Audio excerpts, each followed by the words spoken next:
whaalofa sa moa. APAAU o le TALALELEI mo oe. Soifua manuia le nei aso fou. O le uti.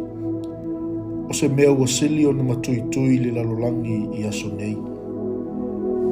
Tātou te le fia mawhawhau iai. Ai titi le talanoa iai. Peitai. O le oti o le mea monia i le mawhai o na alu ese i so stangata soifua. Ua mali liua tātou o. Matangata o tātou a inga. E iei se taimi i o tātou o langa. O i tātou fo. O le awhia ngai ai ma le nei mea le ma alufia. Se i wang nau awhia mai e su a o le imaliu.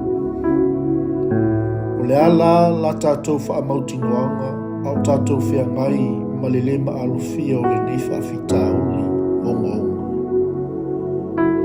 O le tātou leo leo mamoi. O le aia sa valia o tātou. Ta iala, ma puipuia, ma wha mawhanwhanaina i tātou i la tātou whai ngā malama. Ma ile a vea ai ma ke wisiana. Wa na o le wha maalusia o le nei wholawholanga. Ona o tātou i loa o Yesu ke riso o lo tātou leo leo māmoe le lei. Ma ua ia sa vali o tātou luma e wha mauti noa, mai ai tātou o la tātou sa valinga i le vano le oti. E le iu i le oti, a iu i le mamalu.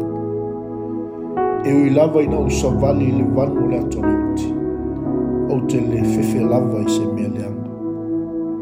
A wā oi, tate whaatasi mā. O laula au, ma lau to'o, e wha amawhana whana ina ia. Yesu ke risoi, lo leo leo ma moe ma le whao. Whaaftai o te le tau na wau ma le oti. O te wawa ai mo lau taita inga ma whaalongo atu i lo sifu. E taita i au i le vanu pōngi sao le oti. Ma au mai au i lo wafio amapa ia ma le mamalu. I le manu ma lo ma le oli oli. I le suafo Yesu wala tuaila mātou te talo ma le mautinoa. Ameni.